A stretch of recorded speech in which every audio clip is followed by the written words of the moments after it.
नमस्कार, जय महाराष्ट्र। आज भोरमधली घटना काल रात्री उशिरासमोर निदर्शनास आलेली आहे। एका चिमुकलीवरती बलात्कार करून तिची ठेचून हत्या करण्यात आलेली आहे।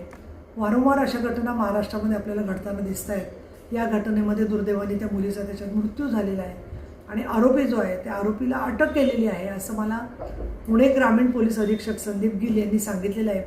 लवकरात लवकर चार्जशीट दाखल होऊन या केसमध्ये कठोरातली कठोर शिक्षा होण्याच्या दृष्टिकोनातून पावलं उचलली गेली पाहिजेत। त्याचबरोबर दोषसिद्धीचं प्रमाण म्हणजे कन्व्हिक्शन रेट जो आहे तो सुद्धा वाढला पाहिजे आणि या दृष्टिकोनातून कायद्याच्या बरोबरच गाव पातळीवरती लोकांच्या सहभागातून महिला दक्षता कमिट्या, जनतेच्या स्त्री पुरुष दोघांच्या सहभागातून महिला सुरक्षा समित्या गाव पातळीवरती या होऊन त्याच्यामध्ये एक एक बीट मार्शल असला पाहिजे, जेणेकरून लोकांनी काही जरी दिसलं तरी त्याची माहिती कळवली जाईल।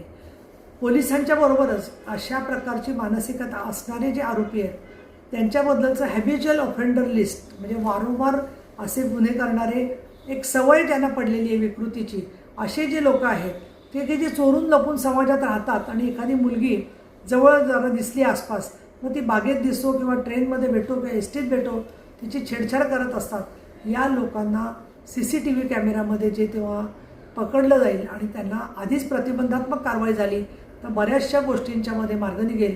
म्हणून महाराष्ट्रामध्ये आम्ही एक उपसभापती कार्यालयातून विधान परिषदेचे आमदार म्हणून, शिवसेनेचे नेता म्हणून सेफ्टी ऑडिट असा आम्ही एक कार्यक्रम हाती घेतलेला आहे आणि त्याच्यामध्ये सर्व एसटींमध्ये, बसेसमध्ये, महाराष्ट्रातल्या सर्व बससेवांच्यामध्ये CCTV असावेत या दृष्टिकोनातून मी पाठपुरावा करते।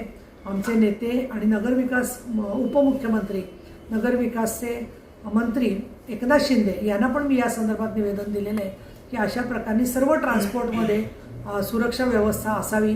तसंच रेल्वे स्टेशन्स, प्रवासाचे जे जे थांबे आहेत त्या ठिकाणी सुद्धा महिलांच्या सुरक्षिततेसाठी सरकारची नजर महिलांच्या बाजूने असलेली याची देखरेख असली पाहिजे। आणि या घटनेमध्ये लोकांनी जे आंदोलन चालवलेलं आहे त्यांच्या भावना योग्य आहेत। पीडित परिवाराच्या पाठीमागे आपण सगळेजण आहोत, पण कुठेही कायदा न घेता हातामध्ये शांततामय मार्गाने हे आंदोलन चालावं असं माझं सगळ्यांना आव्हान आहे। आम्ही सुद्धा सरकारकडे याचा गांभीर्याने पाठपुरावा करतोय आणि लवकरात लवकर आरोपीला फाशीची शिक्षा व्हावी या दृष्टीने आमचा पाठपुरावा राहील।